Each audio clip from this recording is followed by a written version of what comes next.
Shalom à toi, dispose ton cœur à l'écoute de ce message et sois prêt à recevoir la nourriture spirituelle de ce jour. N'oublie surtout pas d'avoir ta Bible en papier avec toi, ton carnet de notes et ton stylo pour noter tout ce que le Seigneur te dira. Bonne écoute à toi. Alléluia. Tu vas te tourner vers deux personnes. Tu vas leur dire, je suis heureux d'être dans la présence de mon Dieu. Il faut lui dire, pour moi, c'est un moment délicieux. Parce que être dans la présence de mon Dieu, venir dans sa maison, c'est un délice pour moi. Est-ce que ton voisin peut te montrer que c'est un délice pour lui? Voilà. Quand quelque chose est délicieux, ça se voit. Alléluia.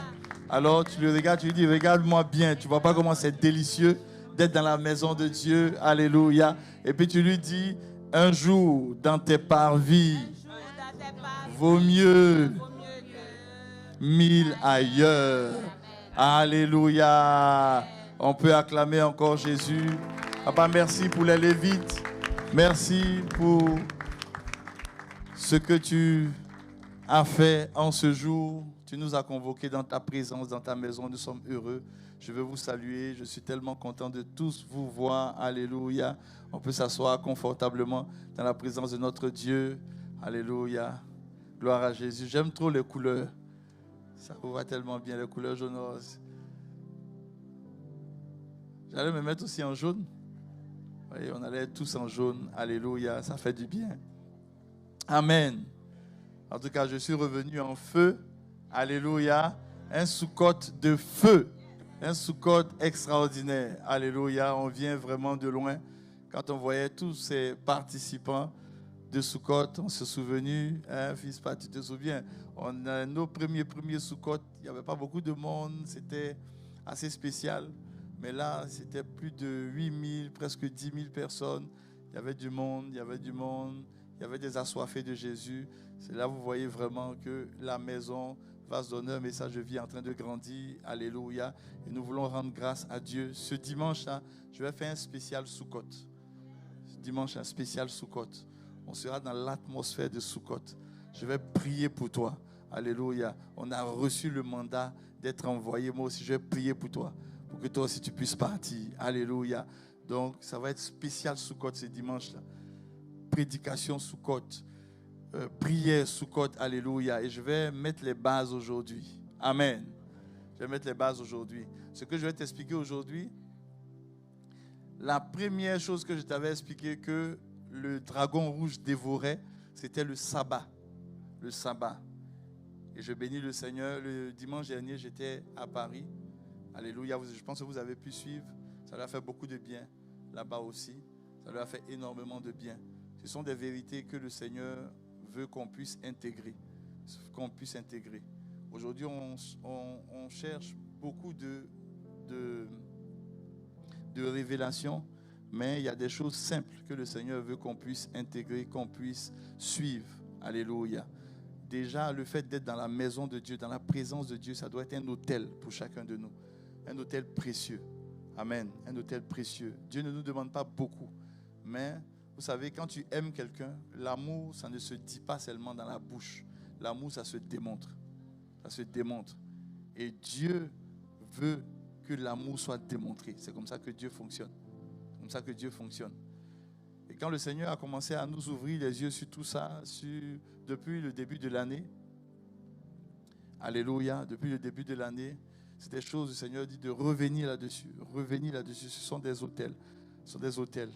Et aujourd'hui, le dernier dévotionnel, le dernier boost que nous sommes en train de voir, le boost, touche aujourd'hui là sur les hôtels. Et on va voir ça au fur et à mesure. Renverser les hôtels et puis placer des hôtels très importants. Venir dans la maison de Dieu, c'est un hôtel. C'est quelque chose qui doit rester dans le cœur de chacun de nous. Alléluia. Et quand tu viens dans la maison de Dieu, tu ne viens pas pour être un spectateur. Tu viens pour être un participant. Alléluia. Je veux rendre grâce à Dieu pour chacun de vous. Je sais que c'est des choses précieuses, importantes que vous avez intégrées dans votre cœur. Alléluia. Amen. Amen. Et le deuxième élément que je vais voir aujourd'hui avec vous concerne aussi la maison de Dieu. Donc, on a vu Ésaïe 58, on a vu Ésaïe 56. Mais ça se trouve en Ésaïe 56. Ça se trouve en Ésaïe 56.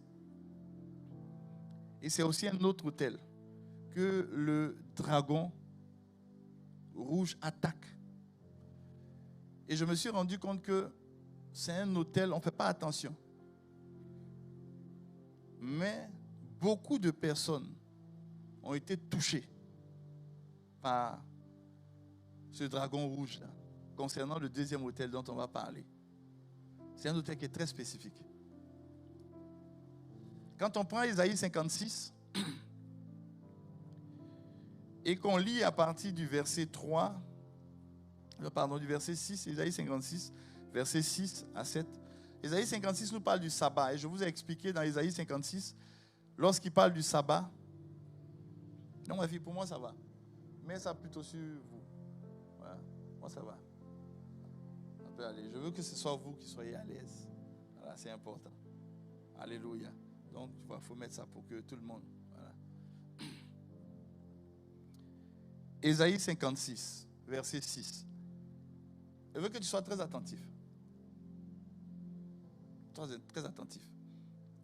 Je demandais au Seigneur, je dis Seigneur, pourquoi ton peuple n'est pas distingué? Pourquoi ton peuple n'est pas distingué?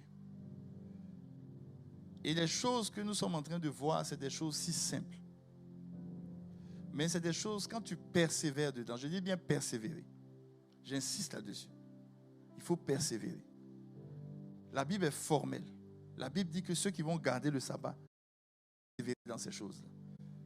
Quand on parle de persévérance, ça voudrait dire que cela dépasse tes états d'âme. Ça n'a rien à voir avec ce que tu ressens. On persévère parce qu'on va au-delà de sa propre volonté.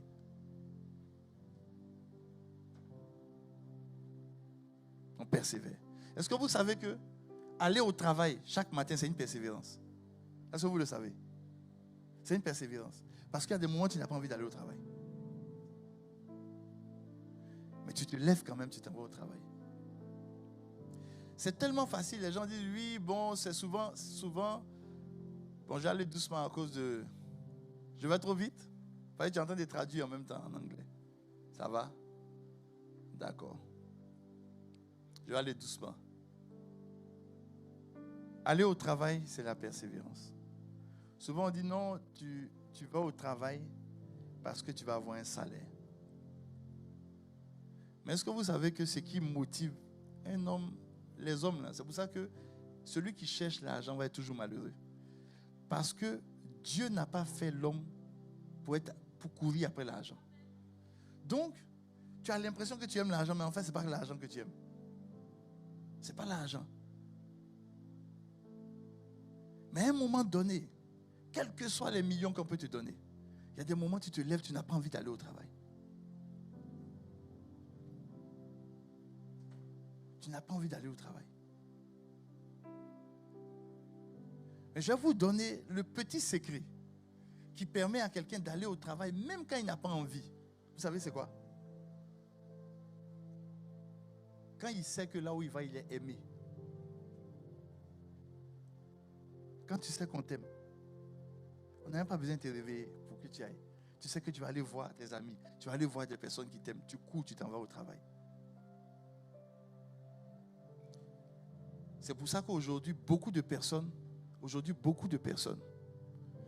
ont commencé à faire comme certaines entreprises de moteurs de recherche. Vous connaissez l'entreprise, non?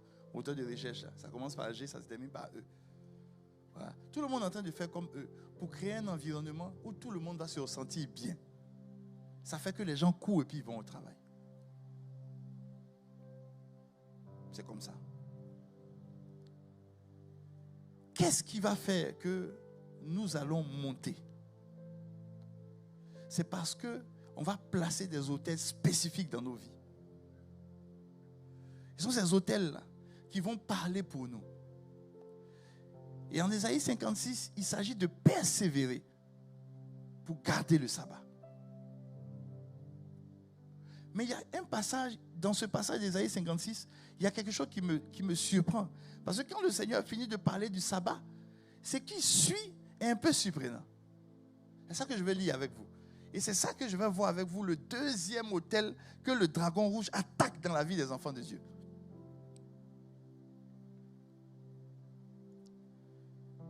Ce qui suit, quand tu lis Ésaïe 56, on dit « Et les étrangers qui s'attacheront à l'Éternel pour le servir, pour aimer le nom de l'Éternel, pour être ses serviteurs. » Tous ceux qui feront quoi? Tous ceux qui garderont le sabbat pour ne point le profaner. Profaner. Je n'ai pas développé ça, mais je n'ai pas besoin de trop développer ça. Parce que le sabbat peut être profané. Profaner, ça veut dire banaliser quelque chose. Quand quelque chose est devenu trop familier pour toi, tu peux le profaner sans t'en rendre compte. Et je donne toujours ce conseil-là. Quand on accompagne les personnes qui vont se marier, je dis, ne profane jamais ta conjointe et ton conjoint. Jamais. Quelle que soit la familiarité. Quelle que soit la familiarité. Il ne faut jamais que, parce que tu es familier à la personne devient banale devant toi. Pourquoi Dieu dit de ne pas profaner le sabbat? Parce que quand tu viens dans la maison de Dieu, excuse-moi, je peux te parler? Honnêtement, ce n'est pas Dieu que tu vois. Ce sont des hommes que tu vois. Oui. Ce sont des hommes que tu vois. Est-ce que tu me suis? Tu vois des hommes. Tu es assis à côté des hommes. Tu peux sentir la présence de Dieu. Mais ceux que tu vois, ce sont des hommes. Et les hommes, excuse-moi de te dire, mais ils ont leurs défauts. Ils ne sont pas parfaits du tout. Donc, tu vas rencontrer des hommes qui transportent des défauts terribles. Et tu vas te rendre compte que la personne même là, de qui tu as découvert le défaut là, c'est lui qui est le portier, c'est lui qui t'ouvre la porte le dimanche. Tu es capable, si tu ne fais pas attention à ce passage, tu es capable, quand tu rentres dans la maison de Dieu, tu es capable de te plaindre à cause du portier. Tu commences à profaner le jour du sabbat.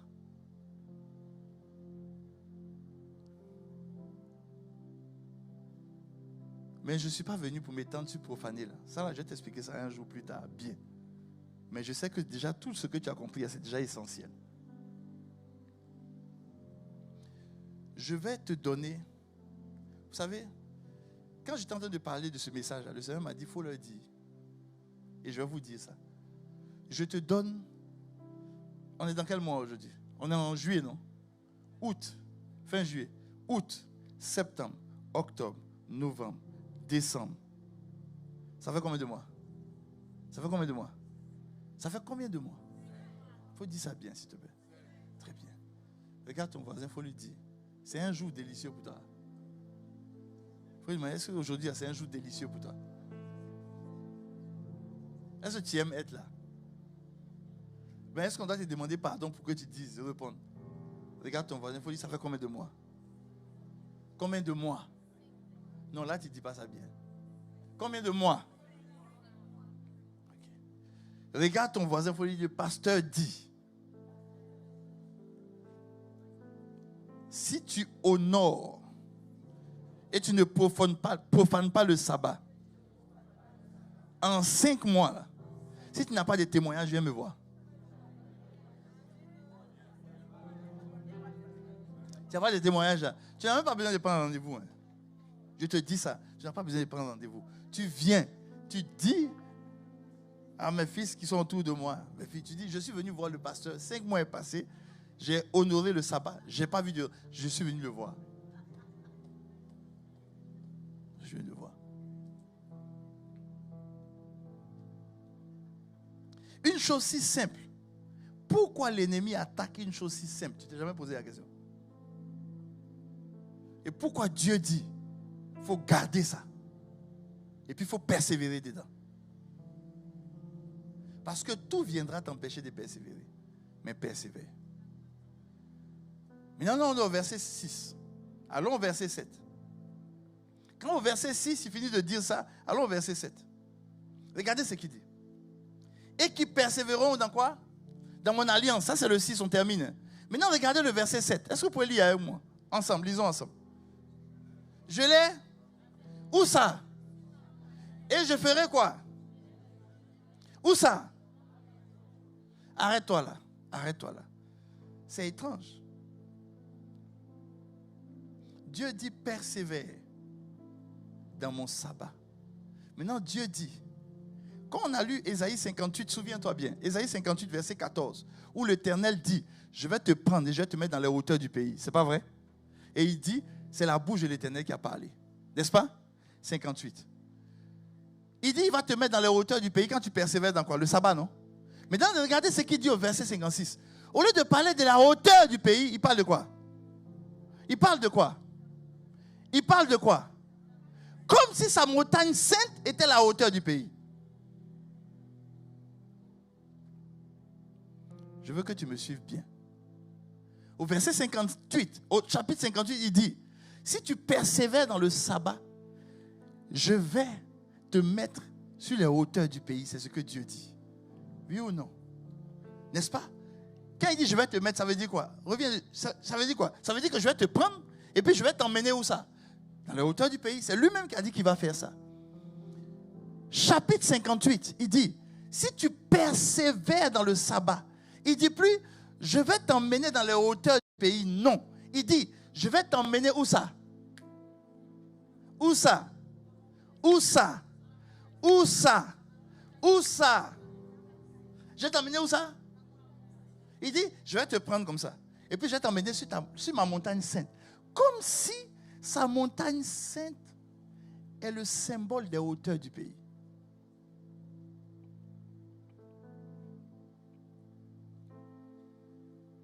Est-ce que tu es là? Est-ce que tu es là? Est-ce que tu es là? Est-ce que tu es là? Ça m'a intrigué. J'ai dit, mais qu'est-ce que ça signifie? On continue. Il continue, il dit, et je les réjouirai où ça? Dans ma maison de? Où ça? Maison de? Et puis il continue, il dit, leur holocauste et leurs sacrifices seront agréés sur mon... On continue. La com. Sur mon.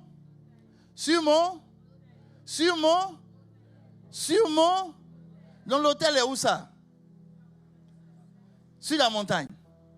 Il dit, quand tu honores et tu persévères dans le sabbat, lui, Dieu, il te prend. Et puis il t'emmène sur sa montagne sainte. Il dit, quand tu arrives sur cette montagne sainte-là, tous tes holocaustes, tes sacrifices, tout ce que tu fais, c'est sur son autel que tu as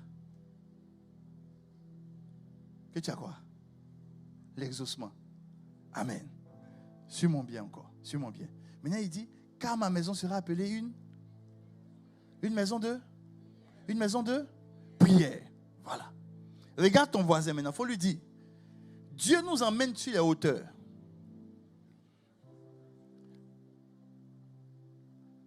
C'est la maison de prière. C'est la montagne de prière. Écoute-moi très bien. Suis-moi bien. Suis-moi bien.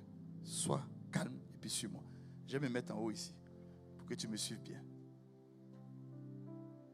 Est-ce que tu me vois bien?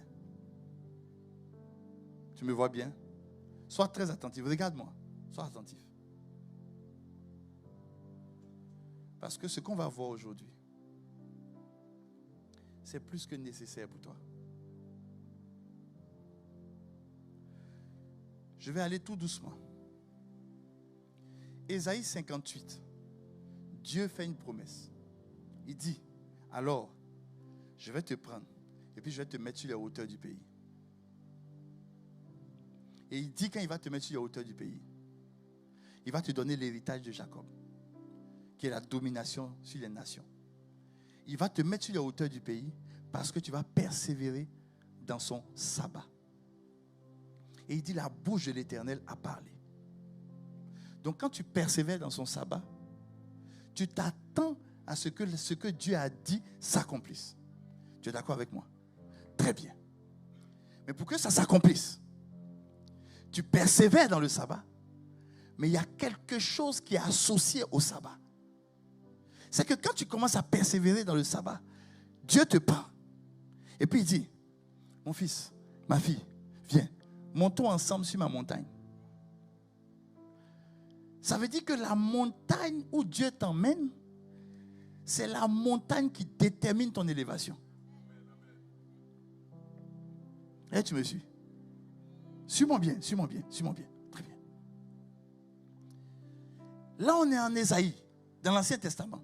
Ésaïe, c'est un prophète.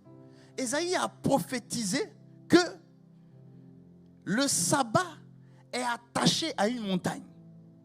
La maison de Dieu est aussi une montagne. Et quand Dieu promet à ses enfants de les mettre sur une montagne, il dit, pour cela, il faut que je les conduise dans ma maison de prière. Maintenant, il dit, ma maison est une maison de prière. Donc, celui qui persévère dans le sabbat, amen, qui vient toujours dans la maison de Dieu persévérer, il y a quelque chose qu'il va rencontrer dans sa vie. Je sais qu'à ce niveau-là, je savais que tu n'allais pas comprendre à ce niveau-là. Mais ne t'inquiète pas, je suis là pour toi. Je suis là pour toi. Vous allez vous... En fait, je mets beaucoup de mystères au début. C'est simple, hein, ce que je vais t'expliquer, c'est très simple. Je mets beaucoup de mystères au début pour que le moment où je t'explique ça, tu vas te rendre compte combien de fois l'ennemi aime aveugler les enfants de Dieu.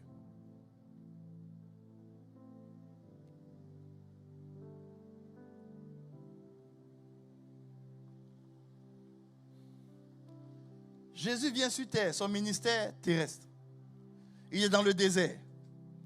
Il a une rencontre avec le diable dans le désert. Vous êtes d'accord avec moi? Il rencontre le diable dans le désert. Le diable a promis beaucoup de choses. Mais il y a quelque chose de spécifique que le diable lui a promis. Le diable lui a dit, je vais te donner la gloire de tous les royaumes.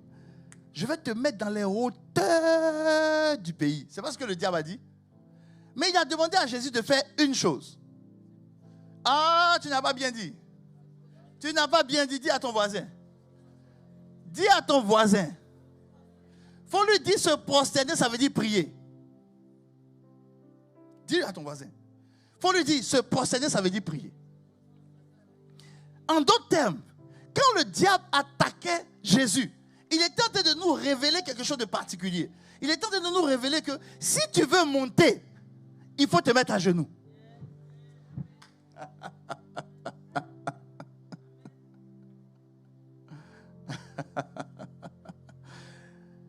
Le Seigneur dit, je vais te prendre mon fils, ma fille, et puis je vais te conduire où ça? Dans ma maison de prière. Je suis venu t'expliquer le deuxième autel que le diable va toujours attaquer dans ta vie. Tu sais c'est quoi? C'est quoi? C'est ça.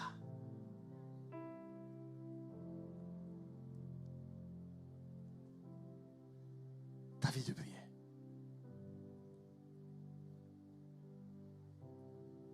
Je suis venu te parler de ta vie de prière. Je ne suis pas venu te parler de certains moments où tu pries dans la journée.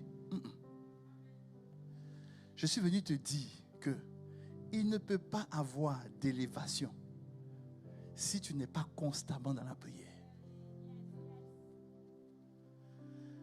Je suis venu te dire que quand tu persévères, et je me suis rendu compte de ça, je vais te faire le constat, je me suis rendu compte de ça.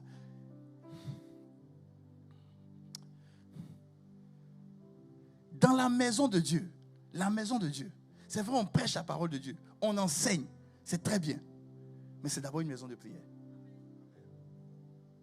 C'est une maison de prière. Les amis, j'insiste là-dessus, parce que le Seigneur a ouvert mes yeux. Il dit, pourquoi l'église ne prospère pas beaucoup dans les pays développés? Parce que l'église est tout sauf un lieu de prière.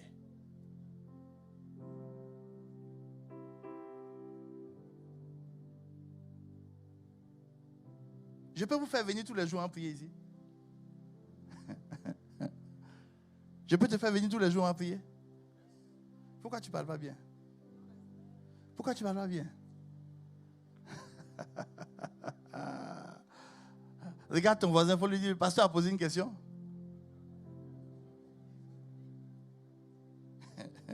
Mais pourquoi tu ne réponds pas? Réponds au pasteur. Mais réponds. Qui va venir tous les jours prier?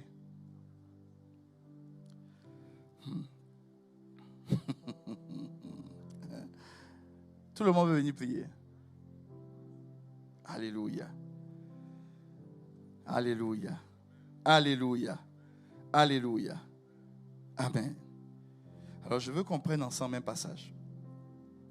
Et puis je vais maintenant t'expliquer pourquoi la puissance, pourquoi la prière est une puissance. Il faut faire très attention à cela. Et je vais te dire exactement pourquoi beaucoup de choses échappent à beaucoup de personnes. Parce que la prière a été touchée, atteinte dans leur vie. À un moment donné, je me posais beaucoup de questions. Il est arrivé des épisodes à certains de mes enfants, dans la foi, dans l'église. Bagarre au milieu d'eux, problèmes au milieu d'eux, tout et tout. Et puis je suis venu devant le Seigneur. J'ai dit, Seigneur, pourquoi? Qu'est-ce qui se passe? Vous savez ce que le Seigneur m'a dit? Il m'a dit, il prie très peu. J'ai dit, comment ça? Il dit, il prie très peu. J'ai dit, comment ça? Il dit, je vais te faire voir la vie de prière de tous tes enfants.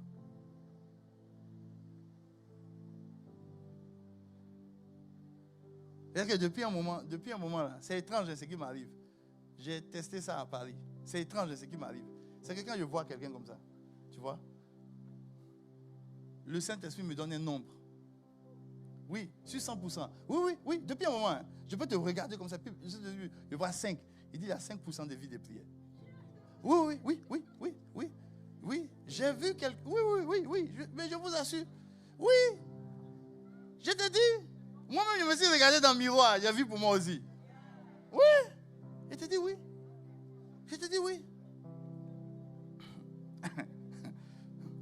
Vous savez, écoute-moi bien. Vous savez que dans le jardin d'Éden, vous savez que Ève a été tentée. Vous savez ça, non? La Bible dit Ève a été séduite. Mais en fait, le mot séduit, là, c'est qu'elle a été tentée. Suis-moi bien, elle a été tentée. Le jour où elle a été tentée, il n'y avait personne dans le jardin. Toi et moi, on n'était pas là-bas. Moïse n'était pas là-bas. Personne n'était là-bas. Il y avait une seule personne qui était là-bas. Apocalypse dit qu'il était au commencement. Jésus. Parce que Jésus était là-bas. Quand Jésus s'est retrouvé dans le même contexte, c'est-à-dire dans un jardin, il a regardé ses disciples, il a dit, si vous ne priez pas, vous allez être tentés. Ça veut dire qu'il nous a expliqué ce qui est arrivé à maman Ève. Je dis, mais Seigneur, mais comment elle ne priait pas? Il dit, à qui Dieu est venu s'adresser en premier d'abord? À qui ça?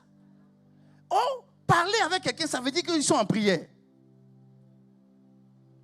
Maman Ève ne priait pas. Donc elle a été tentée. C'est pour ça que Jésus dit, si tu ne veux pas être tenté. Maintenant, Jésus explique. Écoutez-moi très bien. Il dit, c'est le moment où la puissance des ténèbres est arrivée. Et le Seigneur m'a expliqué ce que ça signifie la tentation. Les amis, la tentation, tu penses que c'est parce que tu as vu un joli garçon et tu as été tenté. Ce n'est pas seulement ça la tentation. Non. La tentation, c'est la puissance du diable qui vient te détourner de ta destinée.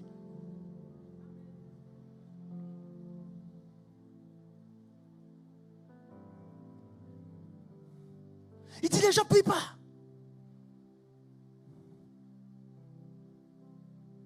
Il dit, quelqu'un qui veut être dans les hauteurs du pays C'est quelqu'un que Dieu va prendre. Il dit, je vais t'emmener où ça?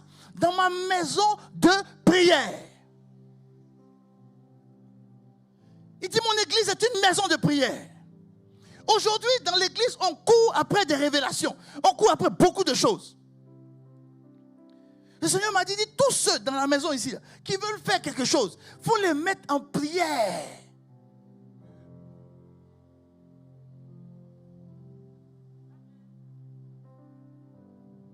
La prière.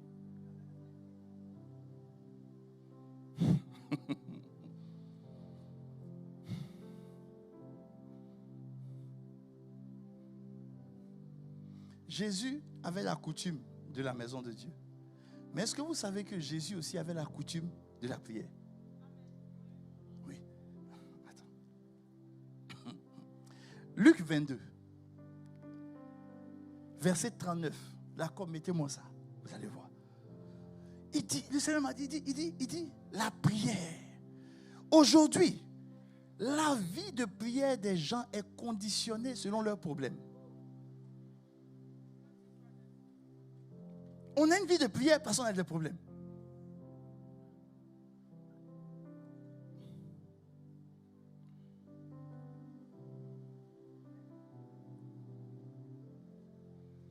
Et laisse-moi te dire une chose. Tu sais pourquoi Jésus, après être sorti, il allait où ça? Où ça? Selon quoi? Selon quoi? Il allait où? À la montagne des Oliviers, selon sa coutume. Ses disciples l'ont suivi. Parce que le gars, il est toujours là-bas. On le suit pour aller voir pourquoi il est là-bas. Ils le suivent. Alors lorsqu'il est arrivé dans ce lieu, il leur dit quoi? Il leur dit quoi? Il leur dit quoi? Mais tu as envie de poser la question, mais pourquoi toi tu pries? Donc, veut dire que toi, Jésus, tu évitais la tentation?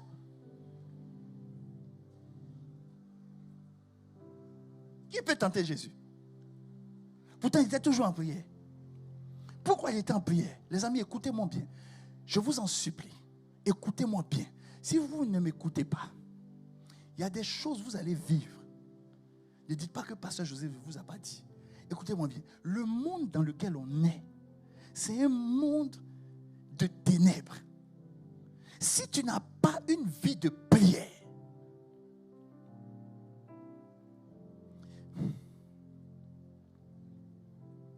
ne crois pas que tout est acquis.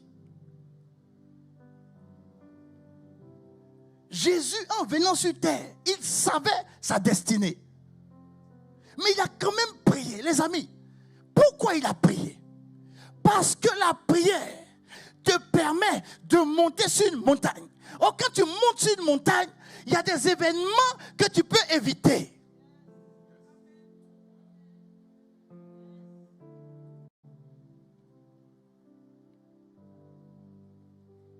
Quand tu es sur une montagne, il y a des choses que tu peux voir à distance. Ça veut dire que la prière, on ne prie pas seulement quand on a des problèmes. On prie, c'est tout. Parce qu'il y a des choses que tu es en train d'emmagasiner. Tu es en train de te préparer pour des choses futures que toi-même tu ne sais même pas.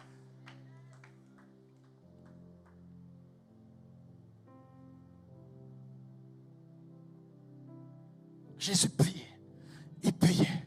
Il priait. Il priait. Le Seigneur m'a dit, tu vois, tu peux prendre le groupe de louanges, ils peuvent venir vendredi, ils vont faire répétition jusqu'à... C'est bien. Parce qu'ils répètent pour leur voix.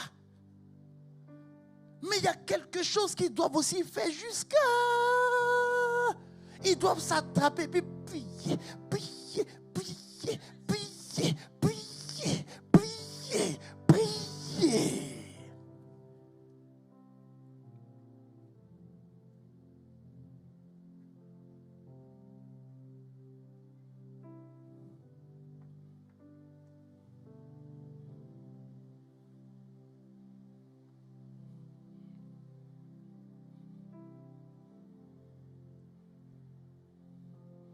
Je peux continuer un peu? Je peux continuer un peu?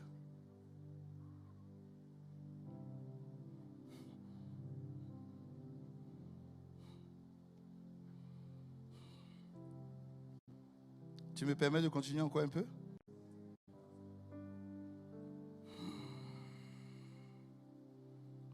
Je vais prendre un passage avec toi, tu vas voir quelque chose. Ecclésiaste 8:8.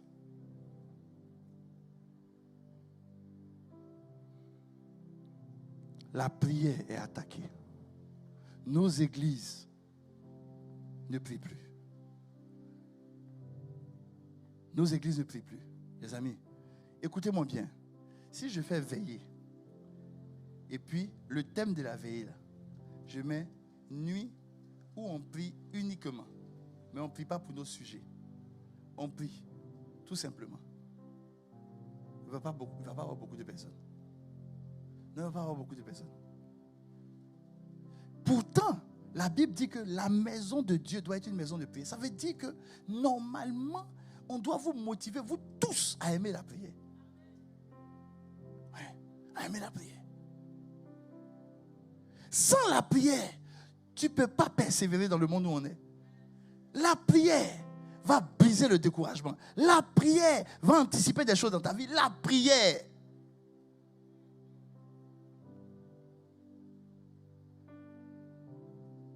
La prière.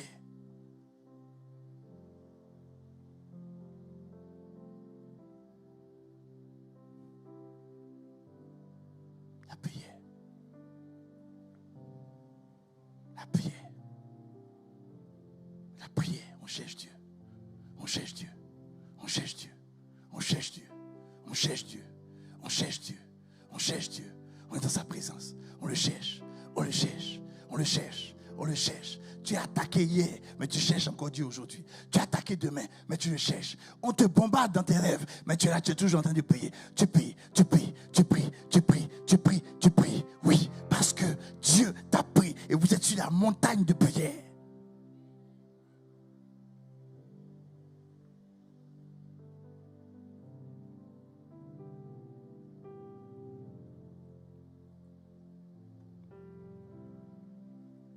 Quand je préparais ce message,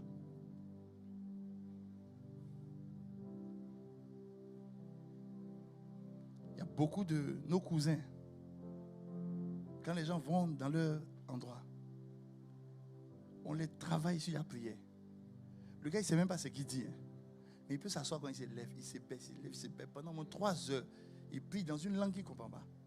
Mais il prie quand même.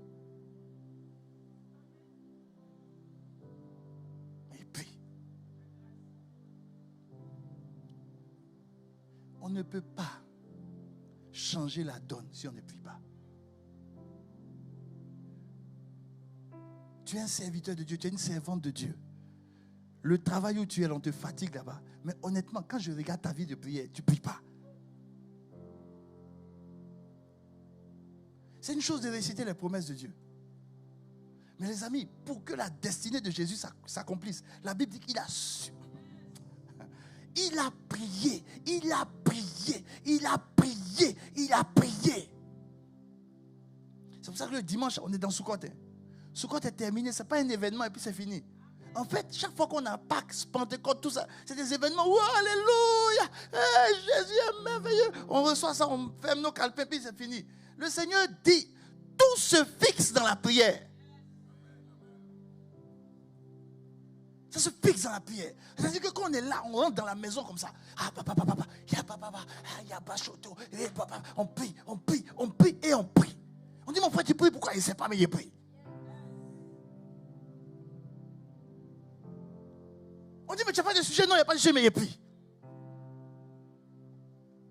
Et puis, une attaque vient comme ça sur l'église. Et puis, l'attaque passe à côté de nous. Parce que le terrain est déjà préparé.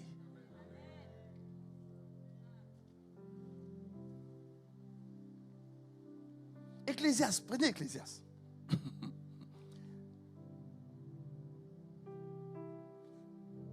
Ecclésiaste là, 8. Il dit, l'homme n'est pas maître de son pour pouvoir, et il n'a aucune puissance sur quoi? Sur le jour de la mort. On continue. Il n'y a point de délivrance dans ce combat et la méchanceté ne saurait sauver un. Voilà. Mais ça c'est quelle version? Lui, c'est bon? Il y a une autre version. Je te lis ma version. Il faut chercher ça. Il a dit, il n'y a point d'homme qui ait pouvoir sur l'esprit pour emprisonner l'esprit.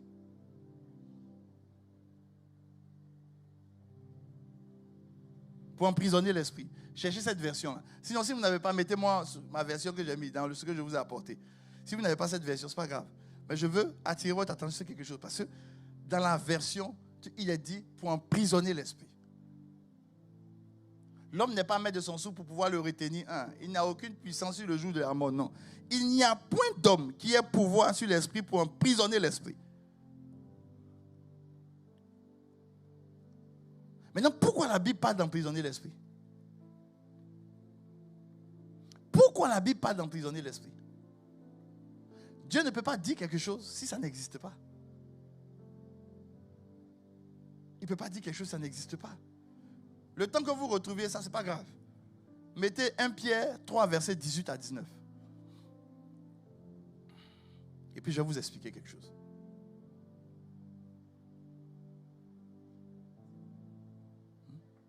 C'est la version Darby, merveilleux. La version Darby. Trouvez la version Darby, merci ma fille. La version Darby. Voilà. Bon. Après 1 Pierre 3, là, voilà, revenez sur Ecclésiaste 8.8, la version Darby, puis on va aller sur 1 Pierre 3, verset 18. Et puis je vais vous expliquer comment prier. Je suis venu réveiller la vie de prière.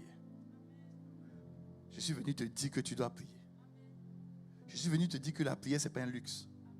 Je suis venu te dire qu'il ne faut plus t'asseoir pour compter. Oui, aujourd'hui, j'ai prié. Le matin, j'ai prié 1 heure. J'ai prié 30 minutes. Non. Si tu fais ça, c'est un mensonge du diable. C'est un mensonge du diable. Jésus ne s'est jamais assis pour dire, oui, vous savez, moi, ma vie de prière, je prie 5 heures par jour, 12 heures par jour. Et puis, il vient dire ça. Non. Il avait toujours un moment où il va sur la montagne et puis il prie. Il prie. C'est comme si Dieu le prend comme ça, puis il l'envoie sur la montagne. Et puis il dit, allons sur la montagne de prière. Et puis il prie, il prie, il prie, il prie, il prie, il prie, il prie, il prie. Tous les sujets, il prie, il prie, il prie, il prie. Il n'y a pas de sujet, il prie.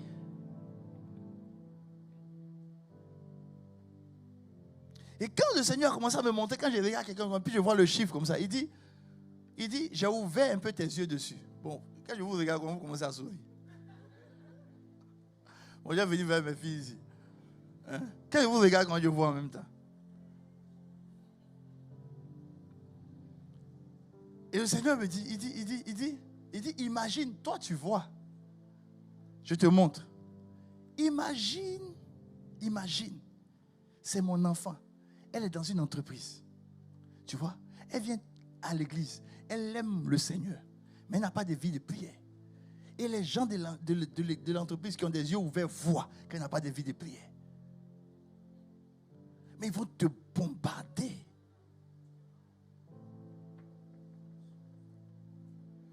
Quand tu lis Luc 18, le temps qu'on trouve la version d'Arby, merveilleux, la version d'Arby. Quand tu lis Luc 18, tu vas te rendre compte que quand Jésus parle de cette parabole où il dit de toujours prier, est-ce que vous savez que la prière est liée à la foi? Parce qu'après il dit, est-ce que je trouverai-je la foi? La prière, ça veut dire quoi? Ça veut dire que même pour avoir la foi, même pour persévérer, même pour avancer, même pour être solide, ça te prend la prière. Ça te prend la prière. Aujourd'hui, on fait beaucoup de choses, mais on prie peu.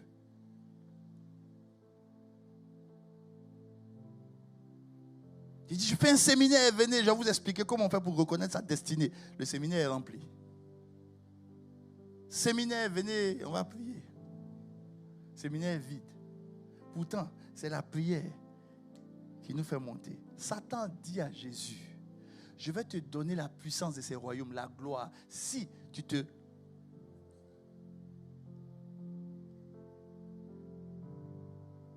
Il était en train de nous révéler des choses. Oui, il est en train de nous révéler des choses. Satan sait que les anges les plus puissants au ciel, c'est ceux qui voient la face de Dieu, qui se prosternent toujours devant Dieu. C'est eux les plus... Je ne peux pas te parler. Parce que quand j'avance, j'ai l'impression qu'il y a une résistance satanique ici. Je brise la résistance satanique. Tout ce qui empêche les enfants de Dieu de comprendre ce que j'ai à leur dire. Dans le nom de Jésus, les oreilles s'ouvrent. Les anges les plus puissants, c'est ceux qui continuellement voient la face de Dieu. C'est-à-dire qu'ils sont continuellement en train de prier. Les enfants de Dieu ne sont pas puissants parce qu'ils ne prient pas.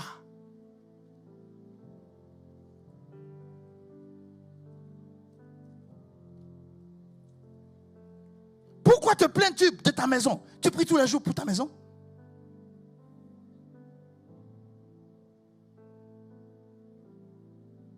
Tu peux en prier. Tu succombes à la tentation.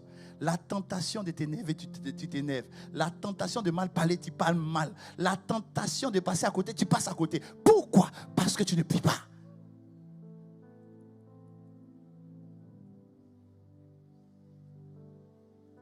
Et moi, je ne sais pas pourquoi. Je fais tout pour me contenir, pour ne pas m'énerver, mais je m'énerve. C'est parce que tu as succombé à la tentation. Pourquoi tu as succombé à la tentation? Parce que tu n'as pas prié.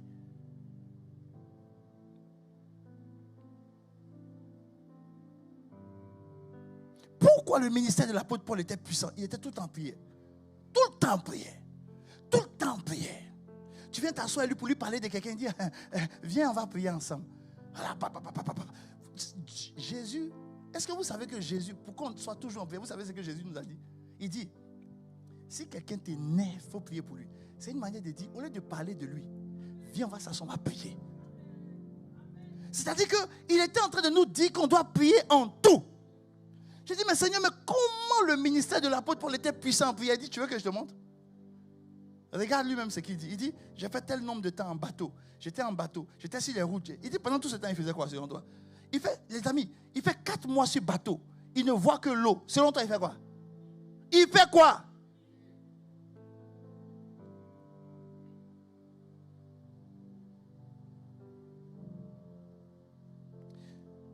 J'ai envie, c'est-à-dire le message là, que je suis en train de donner. On va rentrer dans une ère où vous allez être des prieurs inarrêtables. On dit, mais je te vois le dimanche à l'église, tes yeux sont rouillés. Je dis, mais fils, qu'est-ce qu'il y a? Puis tes yeux sont rouillés. Ça fait 2 jours que je veille en prière. Ah, tu veilles en prière, oui. Tu n'as pas prié, tu n'as pas marié, tu n'as pas prié pour ton mari. Il dit, non, non, non. J'ai prié pour que Dieu veille sur ma future. Je ne sais pas qui elle est, mais j'ai prié déjà par anticipation sur sa vie. Est-ce que tu sais que la prière que tu as fait est allée la trouver dans... J'ai dit, je vais t'expliquer là. Je vais t'expliquer ça. Allons sur Darby. Darby, on dit en Darby. Il n'y a point d'homme qui ait pouvoir sur l'esprit pour emprisonner l'esprit. Si Dieu dit qu'il n'y a point d'homme qui peut emprisonner l'esprit, ça veut dire que l'esprit peut être emprisonné. Hein? Oui. Oui, ça peut être emprisonné. Je vais t'expliquer comment ça peut être emprisonné. En fait, l'homme ne peut pas emprisonner l'esprit. Non. Il ne peut pas. Mais Dieu a fait de telle sorte que même le Saint-Esprit, est-ce que tu sais que toi tu peux emprisonner le Saint-Esprit? La Bible dit, l'esprit du prophète est soumis au prophète. Ça veut dire que si le prophète n'est pas un prieur, s'il ne prie pas, la puissance de l'esprit ne va pas se manifester.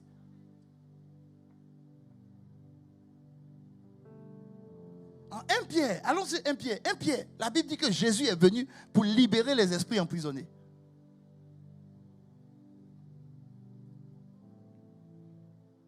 À quel moment on parle d'esprit emprisonné?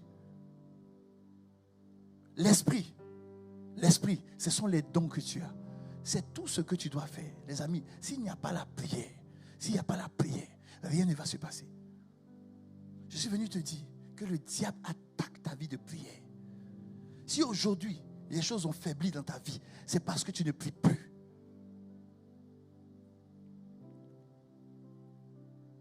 Regarde ton voisin, il faut lui dire, tu n'as pas besoin de sujet pour prier.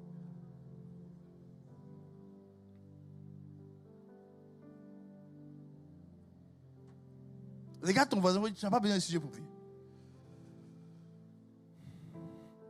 Dis-lui bien. Dis-lui bien. Dis-lui bien. Dis-lui bien. Dis-lui encore. Dis-lui bien. Maintenant, tiens-toi debout. Tiens-toi debout, on va prier. Ça, c'est mon introduction.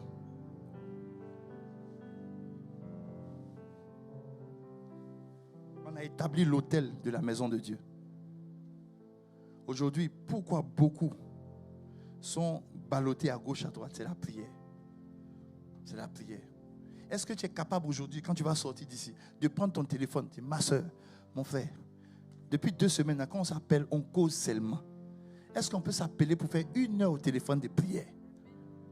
La première des choses, vous savez, la première des choses qui va venir, c'est quoi les sujets?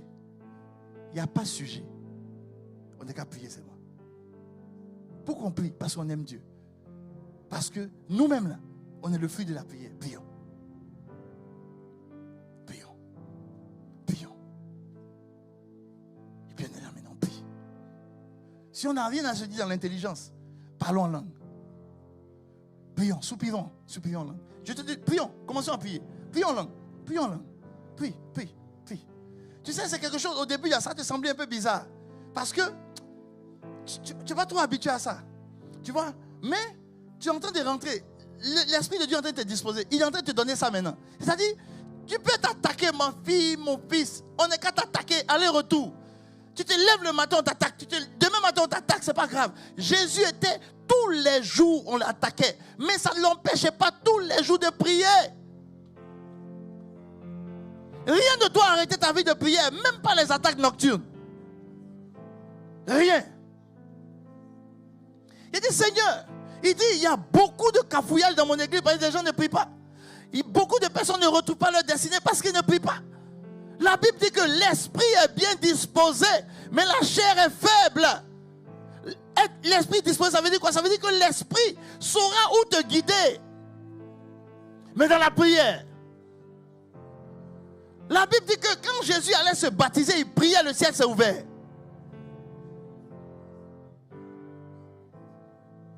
L'ADN de cette maison, c'est la prière.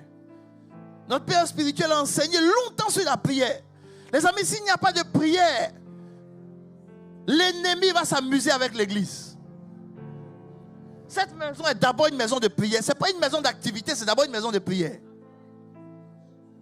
Ça veut dire que quelqu'un même doit venir pour dire, pasteur, nous on veut la clé de l'église parce qu'on veut venir prier. J'ai besoin d'un endroit calme pour venir prier. Et puis tu viens, tu pries toute la journée. C'est une maison de prière.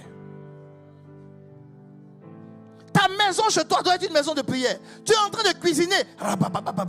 Rimo chantara bradosa, rabakayaba santerebrosa, rekerebradesa, machanterebrosa. Tu manges dans ta maison, tu pries. Tu marches partout, tu pries. Oui, c'est un hôtel de prière ta maison. Ta vie est un hôtel de prière. On t'attaque, tu pries. La situation est compliquée, tu pries.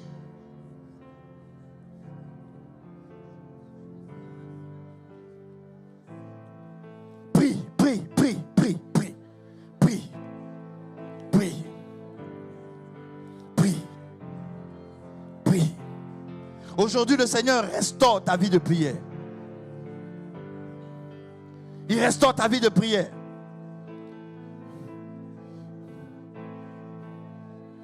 Les grandes destinées ont été enfantées dans la prière. Jésus est venu dans la prière. C'est dans la prière que tout ce qui était de lui, tout ce qui avait été promis sur sa vie s'est accompli. Le destin de Jacob s'est enfanté dans la prière. Les nations changent par des hommes de prière et des femmes de prière. L'environnement change parce que tu t'es levé pour prier. Dieu t'a confié un département, mais quand tu viens, tu fais ce que tu dois faire. Mais est-ce que tu es déjà venu? Oui. Et puis tu es venu concernant ce département, tu as prié, tu as prié, tu as prié, tu as pris toute une semaine, tu pries, tu pries, tu pries. L'ennemi va venir dire, mais pourquoi tu pries? Tu as un sujet? Non, je n'ai pas besoin de sujet. Je veux simplement prier, je veux prier, je veux prier. Pourquoi tu pries? Parce que je ne veux pas qu'il y ait de tentation dans mon département. Je ne veux pas que l'ennemi vienne me tenter moi pour que j'abandonne ce que je suis en train de faire. Je ne veux pas que l'ennemi vienne me détourner de ce que Dieu a prévu pour moi. Non, il y a une puissance des ténèbres qui s'est levée. Qui s'est levée. La puissance des ténèbres s'est levée. Jésus dit, c'est l'heure où la puissance du mal, la puissance des ténèbres, la puissance des ténèbres Labradosa. Yema shenterebrosa. Oh Jésus. Jésus. Jésus. Jésus. Cette maison est une maison de prière. Ah Seigneur, nous aimons la prière. Donne-nous d'aimer la prière, de considérer la prière comme des délices. Ne laisse pas l'ennemi venir nous ravir cela. Oui, par des objectifs de prière. Depuis que tu pries, as-tu vu l'exaucement? Ah, nous prions. Nous prions. Nous prions. Nous prions. Ah, lorsque Jésus allait sur cette montagne selon sa coutume, j'ai jamais vu Jésus redescendre pour dire, bon, cette journée, j'ai 10 sujets que j'ai mis devant le Seigneur. Je veux voir les sujets s'accomplir. Non. Il savait que la prière, c'est tout simplement venir devant Papa. Il savait que la prière, c'est venir contempler Papa. Il savait que la prière, c'est venir prendre de Papa sa nature. C'est venir prendre de lui sa nature. Quelqu'un qui passe du temps dans la prière est façonné, est transformé, est transformé. Il m'a dit, tu veux la sagesse, reste en prière. Tu veux la paix, reste en prière. Tu veux le caractère de Jésus, reste dans la prière. Dans la prière, sois constamment en prière. Sois dans la prière, dans l'atmosphère de la prière. Là où Moïse est sorti et on n'arrivait plus à le regarder. Là où tu sors et puis on dit il y a quelque chose qui a changé en toi, ma soeur, mon frère. Et quand les gens viennent s'approcher de toi pour dire parlons un peu du tel frère, regarde ce que le frère a fait. Tu dis non, excuse-moi. Mais le temps qu'on va prendre pour parler de lui, on peut le prendre dans la prière pour que Dieu agisse sur lui, pour que Dieu le transforme, pour que la main de Dieu soit sur lui. Mon frère, ma soeur, prions. Il dit, je te conduis dans ma maison de prière, là où tes holocaustes seront acceptés. Ça veut dire que lorsque tu pries, tout ce que tu apportes devant Dieu est accepté. Ne te laisse plus distraire par les événements, non. Toi, bâtis un hôtel de prière dans ta maison.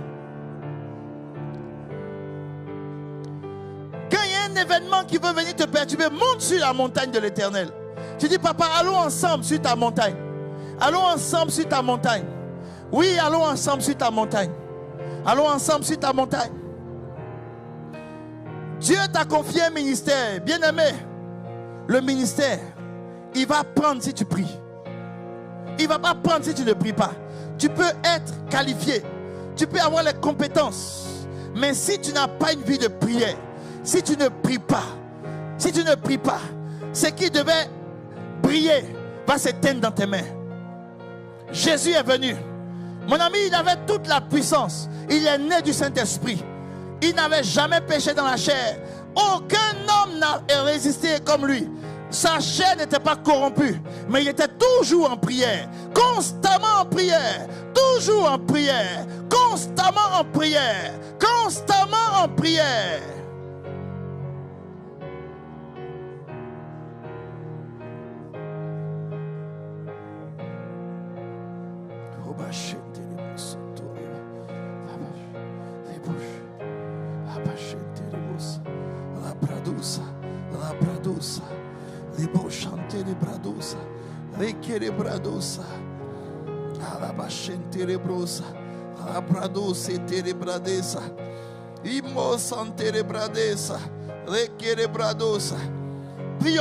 Prions tous. Groupe de louanges, priez aussi, prions. Venez avec au micro, mais prions. Établissons l'hôtel de prière dans cette maison. Prions. Beaucoup de choses arrivent parce que la prière a baissé. Le Seigneur a ouvert mes yeux et dit, regarde l'église. Beaucoup ont des projets. Beaucoup veulent accomplir leur destinée. Beaucoup veulent faire le ministère. Beaucoup, mais très peu ont une vie de prière comme un hôtel. Très peu. Ils prient quand ils sentent que tout est bon. Ils prient quand ils ont un sujet particulier. Mais personne ne vient dans ma présence pour bâtir cet hôtel de prière. Il vient comme une coutume. Je viens parler à papa. Je viens, je veux sentir la présence de papa. Je veux converser avec papa. Je veux passer un moment d'intimité avec papa. Je veux passer un moment de consécration avec papa. Je veux être dans sa présence tout simplement. Sans rien lui demander. Je veux simplement lui dire, parle-moi de ton cœur, papa. Quel est ton cœur pour cette maison? Quel est ton cœur pour cette personne? Parle-moi de ton cœur. Oui, tu as mis un ministère dans mon cœur, mais c'est d'abord ton cœur à toi. Si tu veux que je puisse prêcher, c'est parce que ton cœur va pour les hommes. Montre-moi ton cœur. Montre-moi ton cœur. Ah, Jésus venait dans la présence de papa. Il était dans la présence de papa. Et quand il ressortait avec sa volonté. La volonté de papa. Non pas ma volonté. Non pas ma volonté.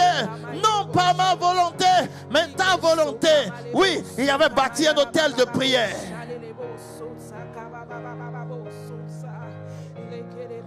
Ton Dieu ordonne que tu sois puissant. Personne ne peut être puissant sans prière.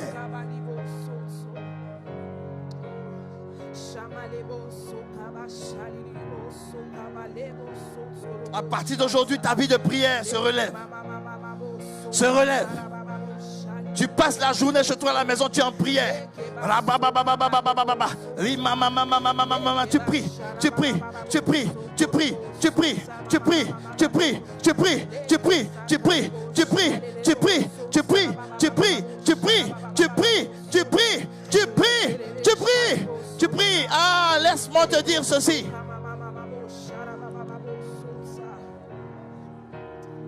Lorsqu'on était à Soukot, Dieu a inspiré notre Père spirituel.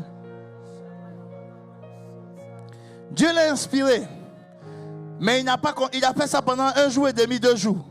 Mais c'était suffisant pour moi.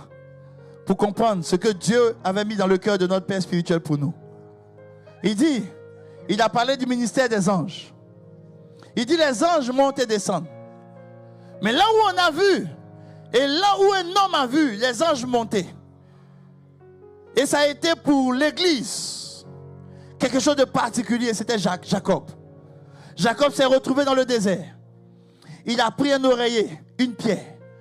Il s'est couché. Et en songe, il a vu un escalier. Les anges montaient et descendent. Ils montaient et descendent. Et puis il dit, ouh, ce lieu est redoutable. Je ne savais pas que ce lieu était redoutable. Mais c'est quel lieu qui est redoutable? La maison de Dieu. L'église. Oh, l'église est appelée la maison de prière. Ça veut dire que partout où tu as établi un hôtel de prière, les anges montent et descendent. Ils montent et ils descendent. Ils montent et ils descendent. Les anges veulent descendre dans ta situation. Ils veulent descendre dans ta maison. Ils veulent descendre dans ta vie. Mais il n'y a pas d'hôtel de prière. À partir d'aujourd'hui, on bâtit l'hôtel de prière. On bâtit l'hôtel de prière. Ta maison devient un hôtel de prière.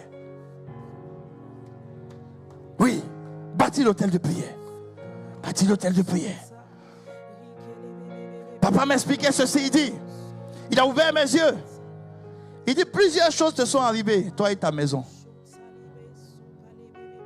Il dit, mon fils, ce n'était pas des attaques. C'est parce que tu as arrêté de bâtir l'hôtel de prière. Il dit, regarde, Daniel a commencé à prier. La Bible dit le premier jour Daniel a prié. L'ange était déjà en train de venir. Mais l'ange a été intercepté. Quand l'ange a été intercepté, Daniel pouvait arrêter. Mais Daniel a jeûné, il a prié. Pourquoi il a jeûné? Parce que la Bible dit que la chair est faible, mais l'esprit est bien disposé. Il s'est mis dans une dimension où il a prié, prié, prié. Et il a donné la force à l'ange qui a fait venir, oh là là, un autre ange pour le soutenir parce qu'il était constamment en prière. Constamment en prière. Alors à partir d'aujourd'hui, prie. Prie pour l'homme avec qui tu es. Prie pour la femme avec qui tu es. Prie, prie, prie. Ne t'occupe pas de son attitude. Ne t'occupe pas de ce qu'il fait. Ne t'occupe de rien. Prie, prie, prie. Établis un hôtel de prière. Avant, souviens-toi que toi et ton Dieu, vous étiez en train de prier chaque fois. Ah, je me souviens de nos temps de prière où je m'enfermais dans mon placard, où je priais, je priais, je priais, je priais,